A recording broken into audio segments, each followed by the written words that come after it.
Fala, fala, galera. Começando aqui o podcast Revolutions. Mais uma vez aqui com o Gabriel, com convidados novos. Vamos com tudo aí, Gabriel. Podcast Evolutions, o podcast que vai mudar o seu mindset, voltando de férias, trazendo sempre os melhores.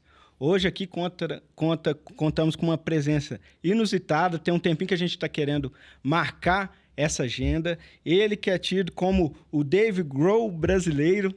Seja muito bem-vindo, grande Rafa Giacomo.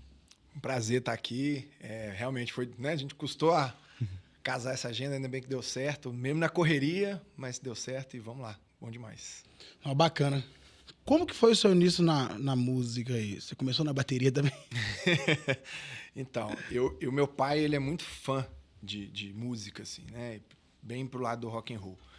E eu encontrava com meu pai e minha mãe se separaram quando eu era muito novinho, e eu encontrava muito com ele, passava tempo, né, dias com ele, e ele tinha um hobby que era pegar os discos de vinil, gravar para fita cassete para colocar no carro. Então ele passava horas fazendo isso, né, fazendo coletâneas e tudo. E o momento que a gente ficava junto era muito esse. Então a gente sentava, ele colocava um fone de ouvido, né, em mim, e a gente ficava ali, ele ficava gravando e eu ouvindo. Isso eu tinha, sei lá, 9, 10 anos, e eu adorava esse programa, né, com ele. E eu acho que isso foi me colocando assim esse gosto pela música. Meu pai quis tocar também, mas ele fala que ele era muito preguiçoso para aprender instrumento. E aí eu fui aprendendo um pouco da história até da música com isso, porque meu pai tem muito disco, muito CD, depois, né, passou para CD e tal. Então eu tinha essa coisa, né, de estar ali. Com o passar do tempo, eu tinha esse gosto, mas eu era uma pessoa muito fã de futebol, por causa do meu avô. E aí eu fui para esse lado, eu comecei a jogar futebol.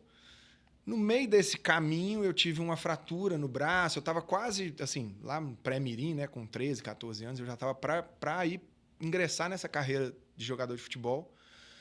E aí eu quebrei o braço numa época que eu tive uma oportunidade muito massa no Atlético aqui e tal. E nesse meio do caminho aí, eu tinha um amigo da minha rua que tocava violão e tal, e a gente ficava muito próximo. E um dia ele estava tendo aula, eu assistindo ele até aula, eu falei, deixa eu pegar esse negócio, quem sabe eu não aprendo isso. Ele tinha 2 violões e me emprestou um. Foi por causa de mulher? O quê? Que você aprendeu? Não foi por causa de mulher. Foi porque, tipo assim, foi um desafio. Eu falei, pô, eu gosto de música e tal, tô vendo ele tocar aqui, vou pegar esse violão aqui pra ver de qual é.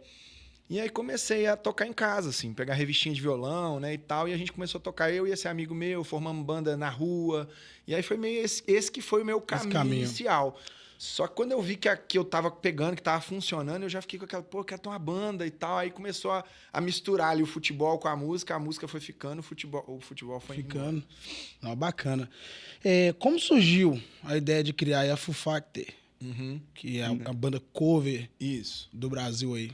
Cara, eu já tinha mais ou menos, sei lá, uns 10 anos, assim, trabalhando com música, né? Tocando em bandas. Eu nem tinha a parte de ser cantor, né? Eu sempre fui guitarrista, violonista, toquei com algumas pessoas e tal, tive algumas bandas.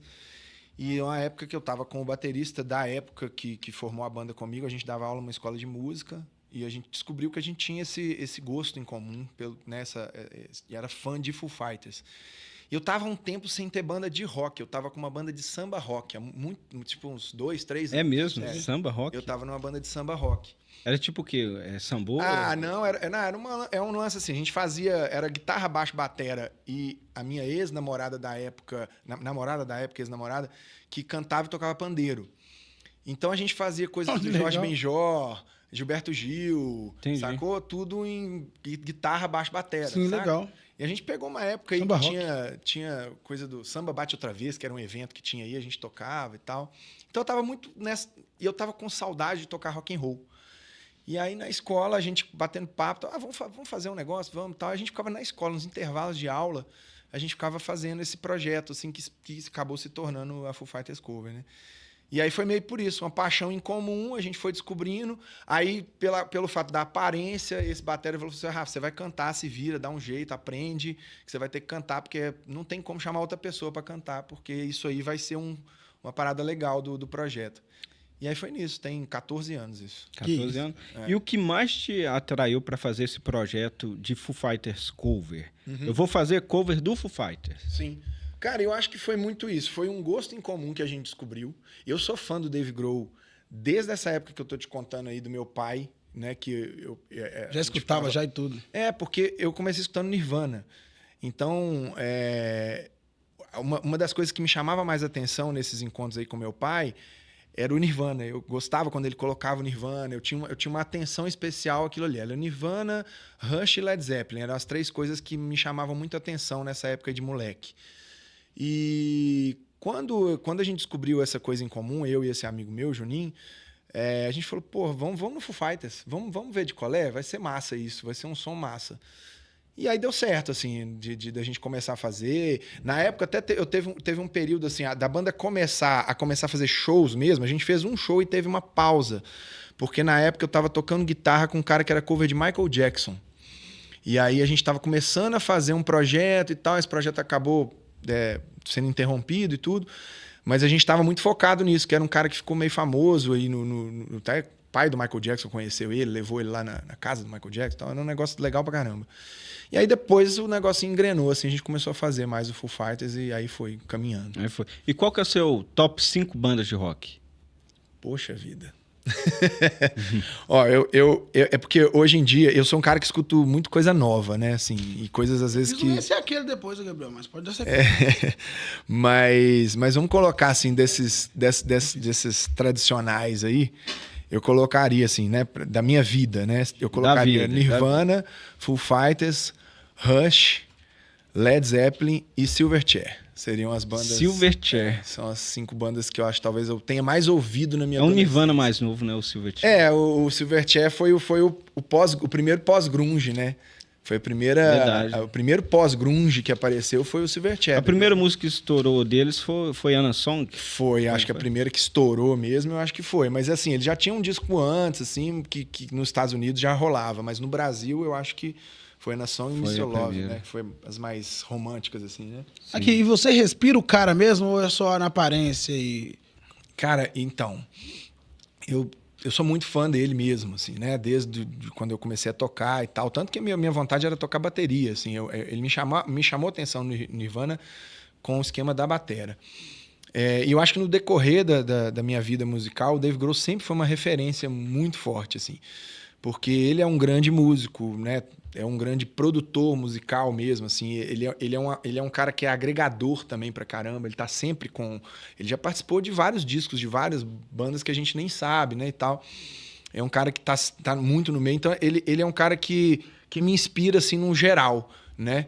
Então, com certeza, é uma referência muito forte, né, que eu tenho. Mas, logicamente, que eu tenho a minha identidade, né? Eu sou compositor, tenho trabalho autoral, a gente vai lançar aí recentemente, assim, muito em breve nós vamos lançar um trabalho novo, uma banda nova que é autoral e tal. Então, assim, você tem as referências, mas você tem o seu, né? E eu acho que o próprio, assim, ele tá muito... nessas referências que vão se juntando, né? Sim. Que a gente vai buscando de um, de outro e tal, e aí você acaba formando essa identidade musical. E o Dave Grohl, ele tem um negócio que ele é um dos caras, pelo menos na minha visão, assim, que ele mais une as pessoas no rock. Sim, assim. Pois é. Ele traz um cara lá dos anos 60, traz um Exatamente, cara dos anos... Ele é muito agregador, ele tem essa característica, né?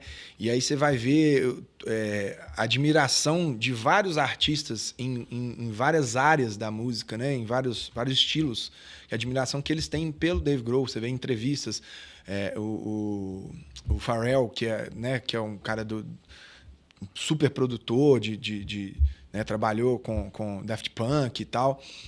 Ele é um cara que admira o Dave Grohl pra caramba. Tem uma entrevista dos dois, o Dave Grohl mostrando o que tinha no Nirvana que ele buscou dessa época, de bandas dessa época e tal. Então, assim, ele tem essa característica. E eu, particularmente, acho isso muito massa, porque eu sou um cara dentro da música hoje que eu não gosto de nada que é, digamos assim... plástico. Que fica nichado, sabe? O cara só faz música com tal pessoa, o cara só faz... Então, assim, eu eu gosto da mistura, eu gosto de conversar com várias pessoas, né? Eu tenho amigos de estilos musicais diferentes e eu acho isso muito massa. Igual eu falei, eu escuto muita coisa nova, não só do rock, mas de outras áreas, porque eu gosto de absorver as coisas, porque a música, para mim, ela é uma coisa muito mutante, sacou? Quando fica numa coisa só... Beleza, tem gente que gosta de ficar eternamente numa coisa só. Eu não sou essa pessoa, eu gosto de mistura. Tanto que esse trabalho que a gente vai lançar, ele tem muita mistura. Tem mistura com rap, com trap, com um monte de coisa, assim, que eu gosto de música eletrônica, sacou? Então, assim, é diferente, assim, às vezes a pessoa fala, pô, você é do rock, você gosta de música eletrônica. Então, assim, eu gosto de ser nesse nível, assim, dessa coisa agregadora mesmo, assim, de não ficar preso a uma coisa só, entendeu? Sim. E querendo ou não, é um exemplo, né, o que o Dave Grohl faz para as bandas, Sim. por exemplo, locais, que é de se unir. Exato. O rock, muitas vezes, ele deixa de crescer por falta dessa união, essa collab, né? A gente vai falar mais para frente. Sim. O Foo Fighters esteve aqui em Belo Horizonte, tocou ali no Esplanado, não foi? E ele chamou você para cantar com ele lá no palco, né? Mas a gente vai falar disso aí mais para frente.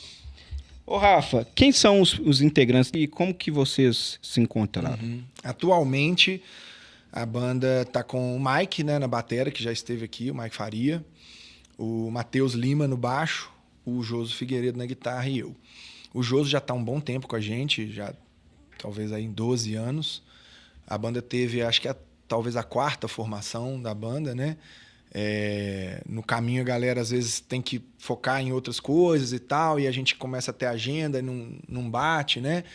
A maioria das vezes a galera que saiu da banda foi por algum motivo, ou de agenda, ou de alguma incompatibilidade, assim, de forma de trabalhar mesmo, assim, né?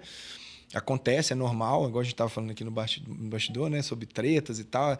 Não considero nem tretas, eu acho que, assim, eu costumo ser muito prático e objetivo nas coisas, né? Eu não gosto de ficar...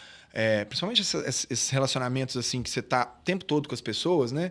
Eu não gosto muito de ficar com aquela coisa de você ficar, vou esperar para ver o que vai acontecer. Não, eu chego e falo, velho, então, o que tá rolando? É assim, é assado? Tá bom, não tá bom? Então a gente acaba resolvendo as coisas muito, muito mais rápido. Né? Resolveu, acabou. Exatamente, até porque você tá num tipo de profissão onde inevitavelmente você se torna muito amigo das pessoas e até família, sacou? Você vive muito tempo, né?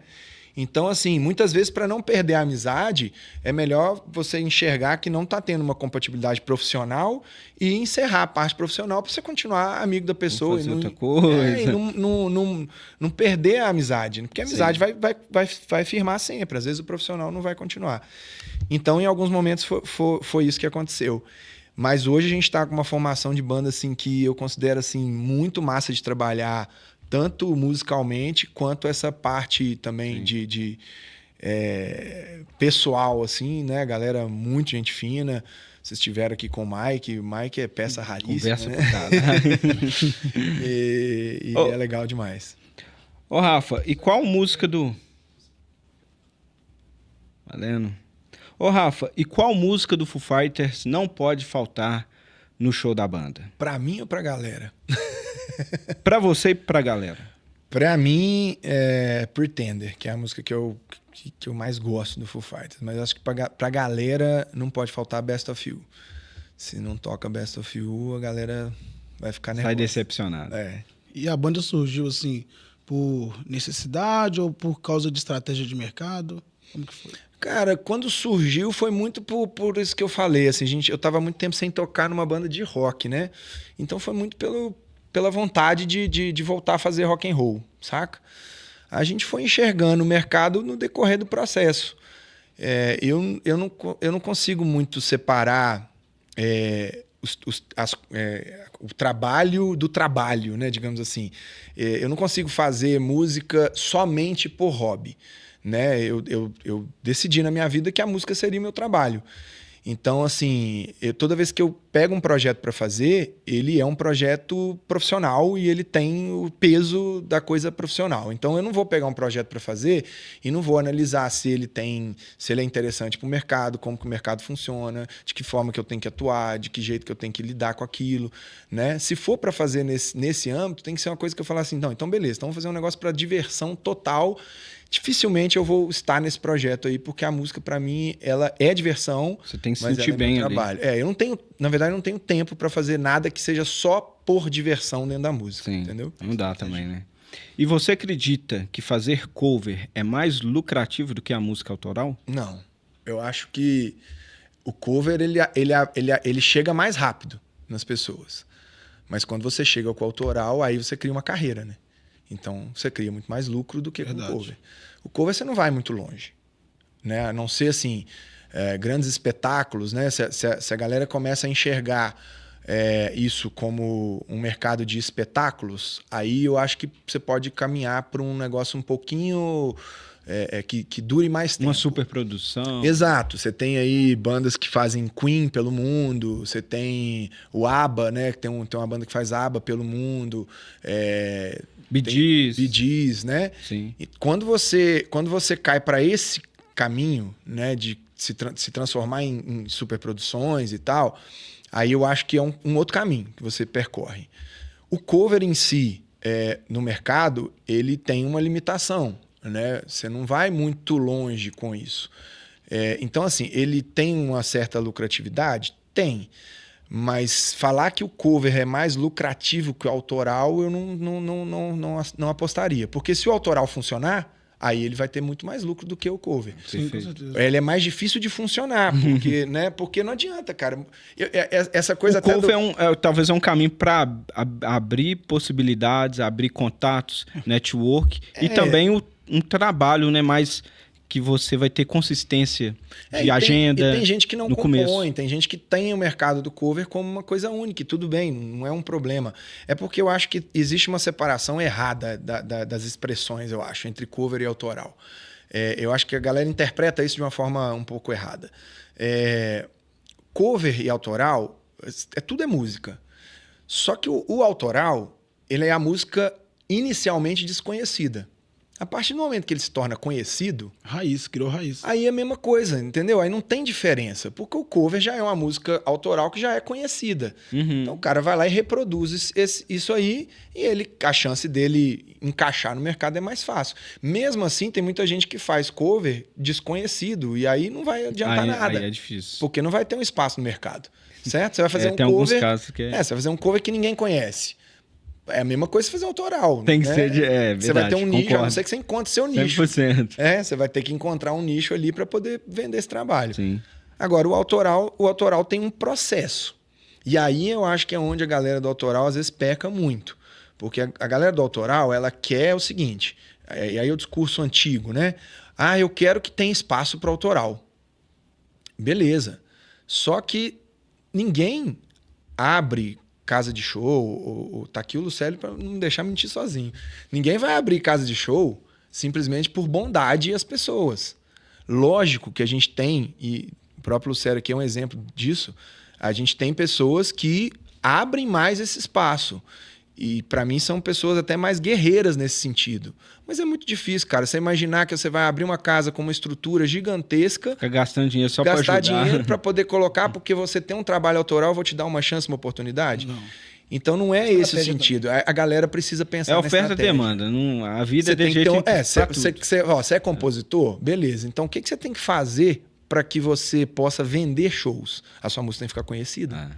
Ninguém vai vender um show que ninguém conhece, né? É igual, a gente pode trazer isso até podcast mesmo, né, Jefinho? A gente recebe muita mensagem das pessoas querendo participar, aí beleza, a gente vai olhar, a pessoa não expõe nenhum trabalho ainda na rede social direito, vai, como que você está querendo participar? Falar da sua história se você ainda não... Você não tem história. Você não mostrou... Você não tem história. Às vezes até tem, mas você não começou a mostrar ela, ninguém vai se interessar. E outra, a galera confunde muito, assim, existe uma guerra às vezes, né? A galera achar que todo autoral quer dizer que é bom. E nem sempre. Então o cara talvez ele nem pensa para ele poder analisar, ver com o produtor, pô, que mercado que você tá, onde que você tá se encaixando, como é que tá isso aí atualmente, né? Como Sim. é que isso funciona? Ô, Rafa, e conta pra gente qual que foi o maior perrengue que você passou na estrada aí de shows pro Brasil afora. Maior perrengue? Isso. Cara, assim, a gente tem... Eu acho que assim, eu não consigo identificar um perrengue, assim. Eu acho que sempre tem. Você sempre... A gente tem uma treta. E treta, que você brigou, isso aí teve? Já aconteceu, assim, de coisas que você combina com a pessoa, e aí você chega lá e aí é diferente, e aí a pessoa acha ruim, e aí vem... Porque eu acho que o problema da Foo Fighters Cover Brasil especificamente é que a gente ainda não tem condição de ter uma produção que vai lá e bota a cara para poder entrar nessas questões mais burocráticas. E acaba que eu sou essa pessoa. Então, eu tenho que ser duas pessoas. Eu tenho que ser o Rafa que vai fazer o show e eu tenho que ser o Rafa que organiza as coisas. E às vezes o Rafa que organiza as coisas, ele tem que ser um pouco mais chato. Com certeza. E nem sempre a pessoa que está na negociação entende que eu tenho que ser essa pessoa porque sou eu que vou resolver isso. Não é, né? O hotel é assim, não tem isso no hotel. Eu falei, velho, eu que vou ter que ir lá e falar, cara, você falou que o hotel era assim, era assado, e aqui não é assim, não é assado.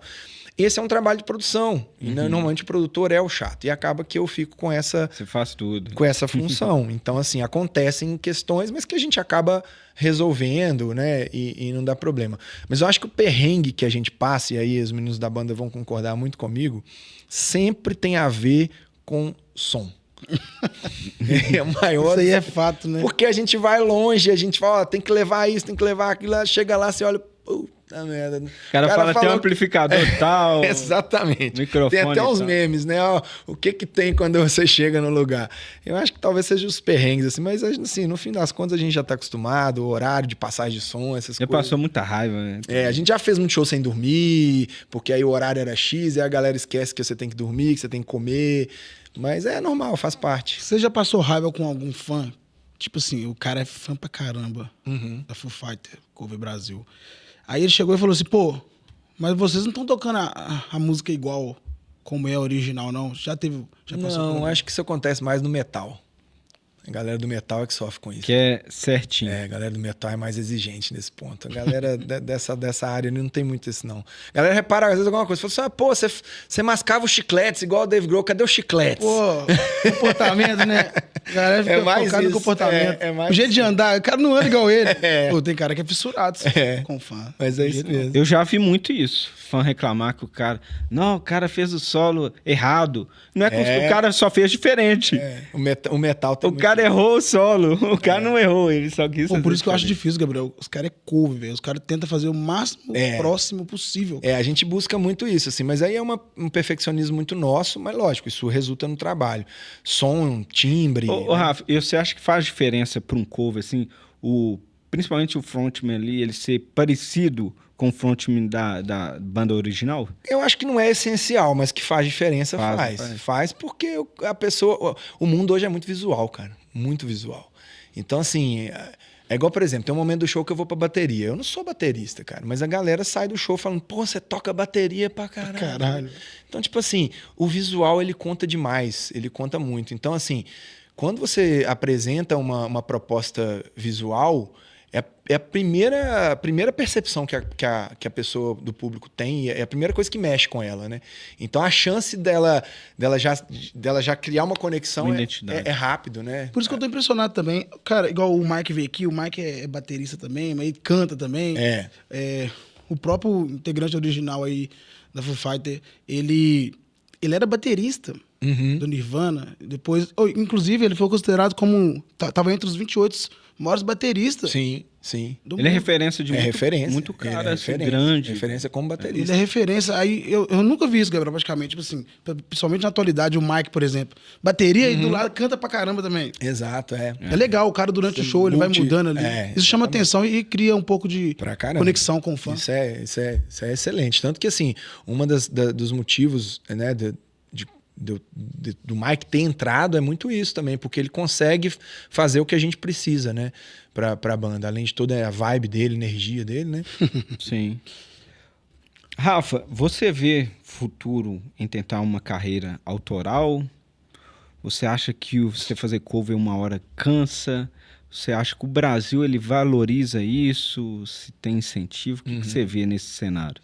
Cara, eu sempre estive no meio autoral, né? Eu tive lá no início uma banda, depois eu tive outra que foi a Riviera, que a gente teve muitos anos aí, teve muitas coisas legais, muitas decepções com produtores, essas coisas. Hoje, aí depois eu fiz algumas coisas minhas, muito sem pretensão, e hoje a gente tá numa pegada aí de lançar um projeto, né? O nome da banda é Fix, né? Vai surgir em breve. FX. FX. Ela vai surgir em breve. A gente tá com tudo meio engatilhando ainda, né? Mas é aquela coisa que eu falei. E quem são os integrantes? São os mesmos? É os mesmos da Foo Fighters. Facilita, a gente acabou. né? Na verdade, a banda é eu, o Mike e o Joso, o guitarrista. A banda mesmo em si. E a gente tem o baixista, que é o Matheus, que vai ser um baixista contratado, né? Porque o Matheus tem uns outros projetos autorais e em contrato ele não poderia entrar. Então, assim, só que a gente está fazendo um caminho que é igual eu te falei. Eu tive anos nesse autoral, sei como funciona e tal. E eu não entro mais em coisas que eu não enxergue seriedade, profissionalismo. Então a gente está fazendo um caminho contrário. A gente está montando tudo de forma bem profissional primeiro, para poder soltar isso com estratégia, e aí tem um empresário, investimento, essas coisas todas, para que a coisa possa funcionar. Assim, não quer dizer que vai funcionar, tá? Nada não gastar tiro à toa. Exato. Não gastar tiro à toa e não gastar dinheiro do empresário à toa também, entendeu? Sim. Tem isso também. Então, assim, eu vejo futuro, sim. Eu acho que, na verdade, a gente precisa entender como trabalhar. Eu não vejo futuro na forma que a maioria da galera às vezes pensa ainda a música autoral, mas eu vejo futuro.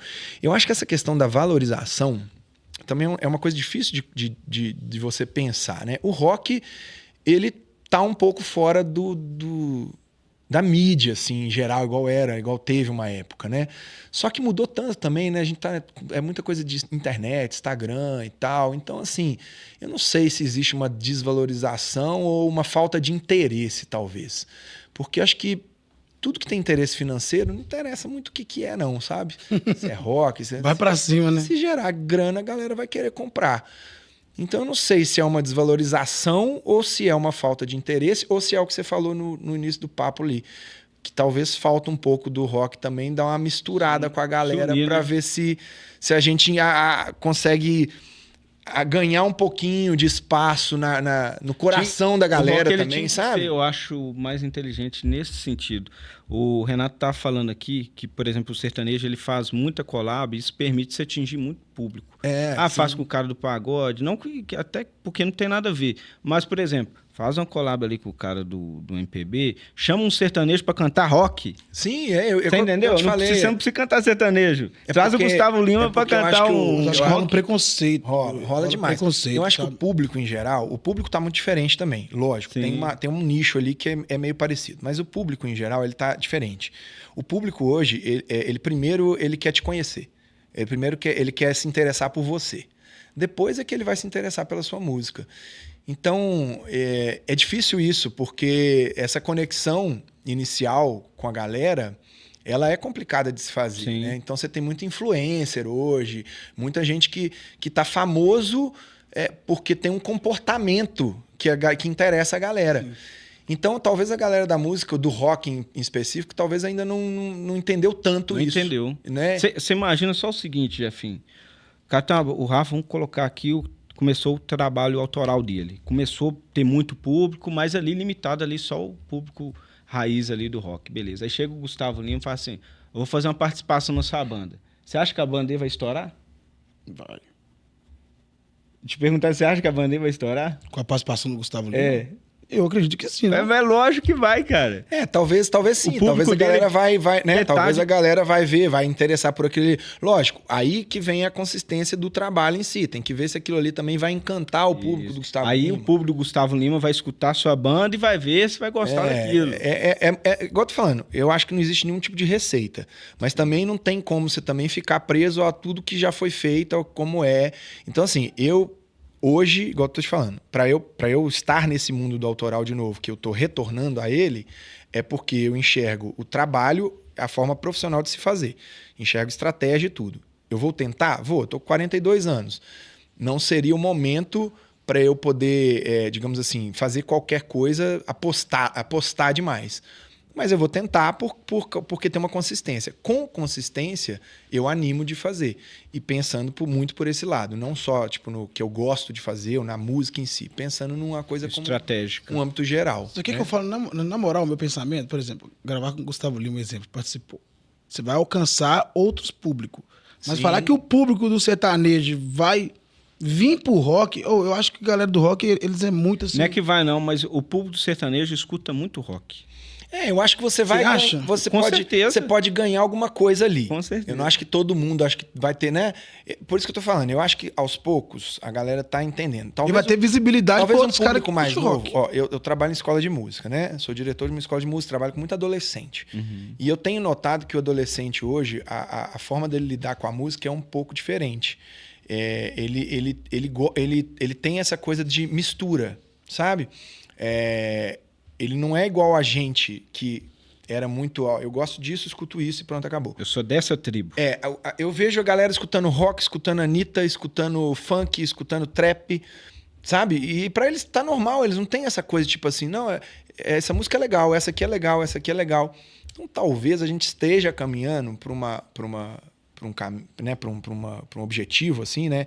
De que talvez seja isso. Talvez a mistura vai ser o que vai acontecer. O futuro. E talvez o rock precise misturar um pouco mais. Não sei como, mas talvez precise. Sim. Rafa, na sua opinião, o sucesso da Foo Fighters teria acontecido se o Nirvana não tivesse acabado de forma tão trágica? Qual que é a sua opinião? Já me fizeram essa pergunta algumas vezes, né? Mas é tão difícil você, né? Mas prever isso? É difícil, né? Não sei, cara, assim, sinceramente. Não sei nem se o Nirvana existiria até hoje, independente do Kurt ter morrido ou não. O Kurt era uma pessoa muito... Ele, digamos assim, ele se incomodava com coisas que a gente se incomoda como, digamos assim, né, com aquela coisa revolucionária do rock mesmo, né? Você vê as músicas do Nirvana... boa parte delas fala muito dessa coisa de quando eles estouraram, da galera que não era o público deles, mas estava ali cantando as músicas do Nirvana, pessoas que ele era contra, ele era contra toda essa coisa muito de direita que existe e tal. O Kurt era muito contra isso, né? Sim. Então eu não sei como que estaria o Nirvana hoje se ele ainda existisse. E foi muito original a entrada do Nirvana no mercado, porque quem estava dominando ali era o hard rock. Isso, e o ponto do Kurt Cobain era exatamente esse. Para quem conhece um pouco mais o trabalho do Kurt, o incômodo dele era esse. Era o rock que a galera cantava sobre mulher. Tinha que ter solo, técnica. E as letras, né, que eram sobre festa, sobre mulher, sobre não sei o quê. Tá tudo bem, mas eu falo assim, ele se incomodava com isso.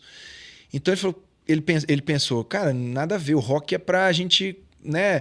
E contra alguma coisa, né? É pra gente lutar, protestar, né? Então ele foi uma pessoa que quis sair desse caminho e dessa coisa muito técnica, que qualquer um poderia fazer, né, entre aspas, né? Então não sei, assim, é uma pergunta difícil de responder. Talvez sim. Então outra aí do mesmo nível. Se o Nirvana ou Foo Fighters estivessem expondo seus trabalhos hoje, começando hoje, você acredita que eles fariam o mesmo sucesso ou seria duas bandas aí perdidas no algoritmo da internet? Porque você citou que a turma de hoje tá ouvindo um pouquinho ali, um pouquinho aqui. O que você acha? Cara, eu não sei, porque se fosse uma novidade, talvez não ficariam duas bandas perdidas. Mas se fosse mais do mesmo, se fosse repetir coisas que já existiam, eu acho que talvez também ficaria na mesma... né, no esquecimento. Mas é muito difícil isso também, porque você tem muita coisa surgindo. Eu acho que o ponto é o seguinte: a internet, ela é boa pelo fato de você conhecer milhares de coisas, e ela é ruim porque ela tira aquele sentimento que a gente teve quando era mais novo de ter ídolos, de ter coisas especiais. E não é porque só porque tinham coisas especiais, é porque não chegava tudo. Então a gente chegava o que era mais especial e a gente criava um ídolo. Hoje chega tudo de uma vez. Então é difícil você criar grandes ídolos. Então talvez seriam duas bandas que teriam uma relevância, mas talvez não com a mesma relevância.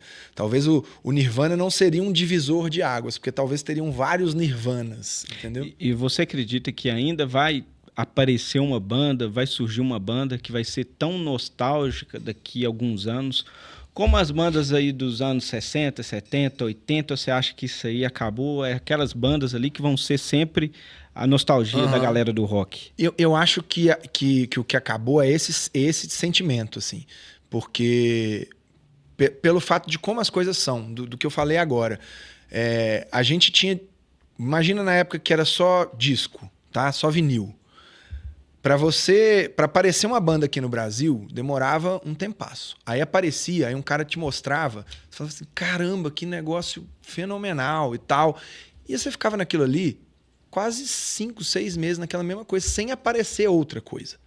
Então era só aquilo ali. E aquilo ali ia se transformando na sua vida. Hoje, aparecem 10 mil coisas por dia. Então, essa conexão que a pessoa tem com o artista, ela é muito mais difícil, porque ele não se torna tão especial. Então, para que isso aí aconteça, eu acho que não é surgir uma banda nesse sentido. Eu acho que surgem várias com essa característica, só que a forma que a gente recebe é que é diferente.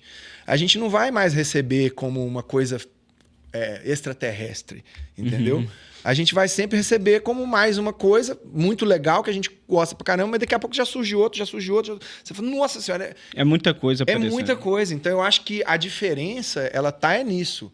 Porque eu tenho certeza que já surgiram vários artistas aí no nível de todos os que a gente já curtiu. Pois é, cara. Né? Muita gente às vezes vai achar um absurdo eu falar isso, que com certeza já existiu outro Fred Mercury, já existiu outro Kurt Cobain, já existiu. Só que nessa época, cara, a gente não conseguia ver esse tanto de genialidade, né? E os caras já chegou com a régua alta também, né, cara? Aí hoje em dia aparece um que é igual, mas não vai fazer essa diferença toda, né?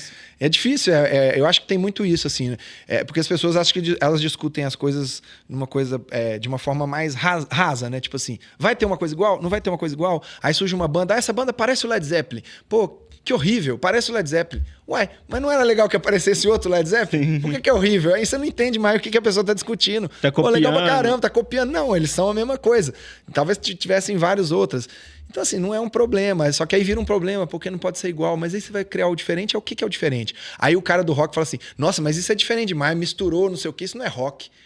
Então, assim, parece que nunca tem uma solução, entendeu? As pessoas têm muita rejeição ao novo, cara. Igual eu falei, eu escuto muito banda nova.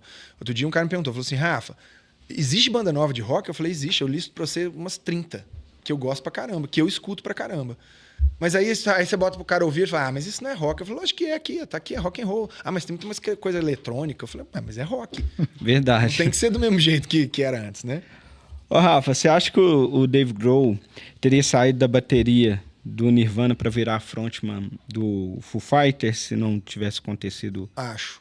Você acha que ele teria saído de qualquer maneira? Eu acho que talvez ele não teria saído, mas que ele teria um trabalho como vocalista, ele teria. Sempre foi vontade dele. O Dave Grohl começou a história dele na música começa tocando violão. Ele gostava de Beatles, tocava violão.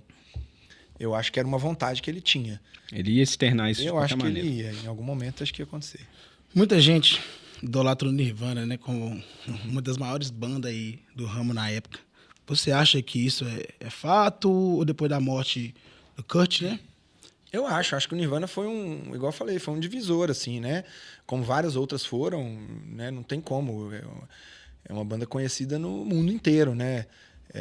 uma banda que virou grife, né? Então, assim, todas essas bandas que tem essa... Igual a gente falou, que tem essa coisa da genialidade, acabam se tornando referências, né? Se tornando divisores, assim, de momentos e tal. E eu acho que sim, acho que a relevância faz sentido, né? E comparando os dois, você acha que o Dave Grohl é um artista mais completo do que o Kurt Cobain? Sim. E por quê? Mais completo. Por tudo que ele mostrou fazer, né? O Kurt Cobain era um guitarrista e vocalista e um super compositor. O Dave Grohl é vocalista, baterista, baixista, guitarrista, compositor, produtor. Talvez o Kurt Cobain fosse mostrar isso no decorrer do processo, né? Mais pra frente. Exatamente. O Kurt tem essa questão da genialidade, de trazer uma coisa completamente diferente numa época que, igual eu falei, talvez tivessem vários Kurt Cobain, mas a gente não viu. Sim. Mas eu acho que sim, acho que ele é mais completo. Você acha que o Foo Fighters, ele carrega algum legado do Nirvana? Acho que não tem como, né? Não carregar assim, né? Alguma coisa. Sempre tem. Eu sempre enxergo alguma coisinha ali. Lógico que isso vai saindo um pouco, cara, vai evoluindo, vai mudando. Não é evolução no sentido de melhorar, né? Evolução que eu falo assim, de ter mais elementos na vida, viver mais coisas, né? E sempre tem eu acho que sempre tem alguma coisinha. Vamos lá, Rafa. Você acredita que o estilo de vida rock incentiva, de repente, os excessos que podem encurtar carreiras, como foi o caso do Taylor Hawkins? Uhum. Cara, isso é difícil, né? Eu acho que é muito comum do ser humano culpar coisas para justificar, né, determinadas outras coisas. Então, assim, o rock, infelizmente, ele sempre teve essa coisa da galera... Eu acho que historicamente, porque era uma coisa revolucionária, mexia no calo de muita gente. Então, foi natural que se colocasse na cabeça das pessoas que o rock era um problema, que o rock era isso, que o rock fazia aquilo, que as pessoas se drogavam por causa do rock. Eu, sinceramente, não acho que o rock é o motivo do excesso de ninguém. Acho que o excesso da pessoa é da pessoa. Ela só usa aquilo ali para poder... funk. Exatamente. Se ela tiver excesso, ela vai ter excesso em qualquer área da vida que ela tiver. Então, acho que culpar um estilo musical por conta disso, eu acho muito forte. Eu acho muito forte. E eu acho que o culpar o estilo é muito por causa disso, porque é um estilo que, né, pisa no calo de muita gente, então você vai culpar alguém. E se for para culpar alguém, culpa eles ali que tá atrapalhando a gente. E você acha, assim, muita gente comentou que o Foo Fighters ele forçou um pouquinho a barra após a morte do baterista, forçou a barra ali em continuar a manter uma agenda de shows. Você acha que rolou alguma negligência do Foo Fighters? Porque já conhecido pelos fãs que o Taylor estava um pouquinho esgotado pela agenda cheia, né?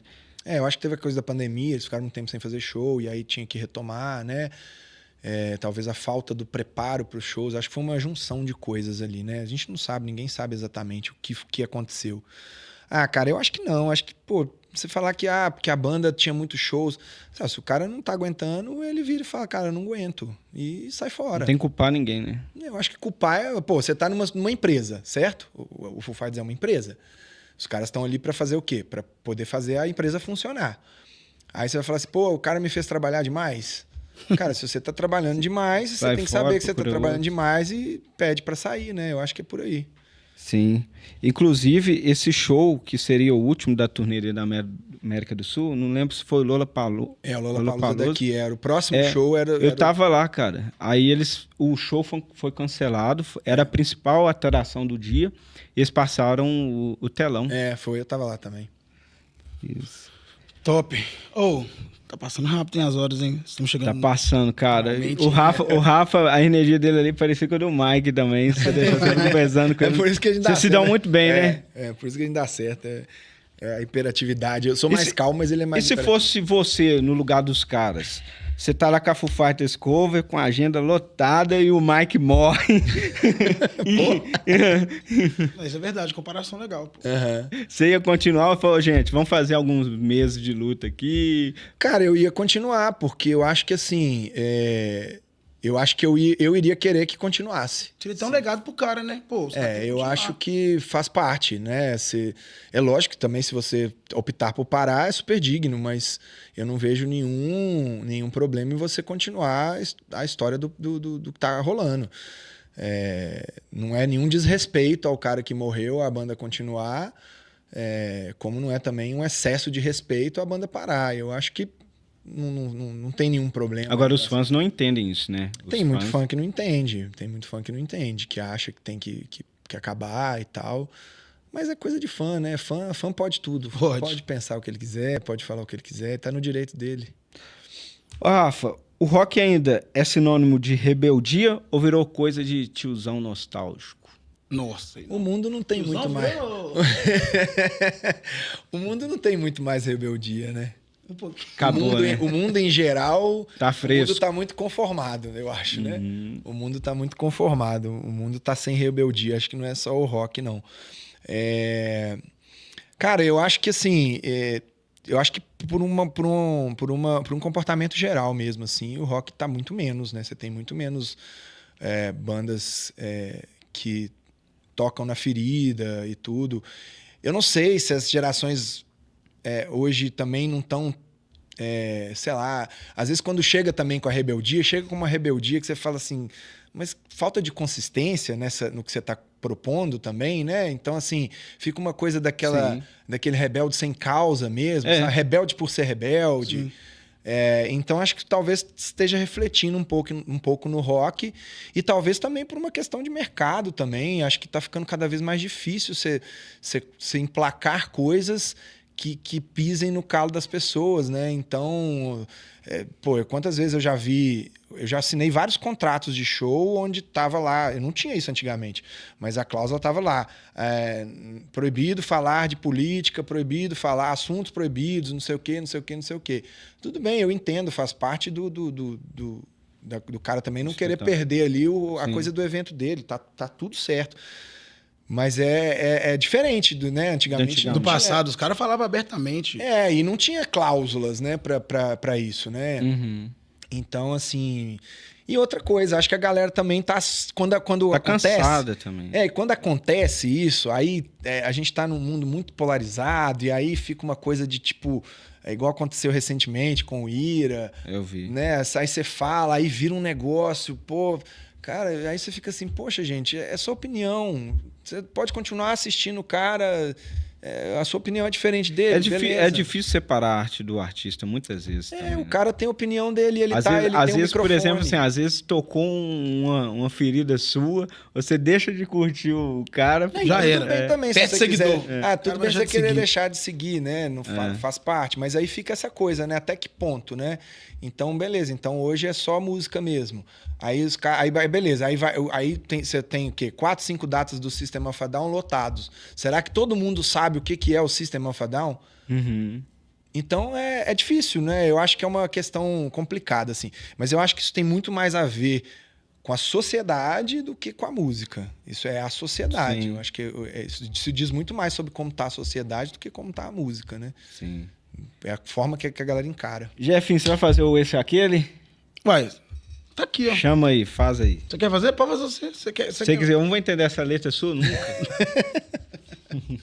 Vamos deixar pro final isso aqui, vamos deixar pro final. Então, beleza. Senão eu vou errar aqui. Sabe porque o Gabriel fica me testando mesmo pra ele. Ele fica me testando pra fazer mesmo.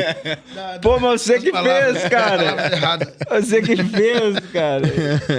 Aí, ó, o que é isso aqui? Megadeth.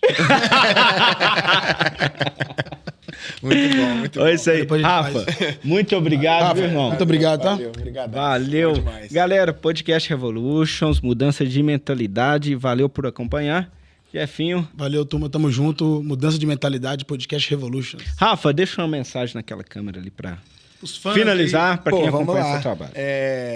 Vou falar uma coisa que eu postei essas semanas aí, que é o seguinte, é um agradecimento mesmo, assim, à galera, porque lá quando eu tava lá igual eu contei aqui, com meus 14, 15 anos, que eu decidi que eu ia para esse mundo da música, e aí eu decidi que ia ter banda e tudo, eu tô aí com 42 anos e até hoje nisso, que eu amo muito isso que eu faço, Eu faço com muito prazer, assim, é a minha vida, a música. Eu acho que eu não consigo me ver sem música, né?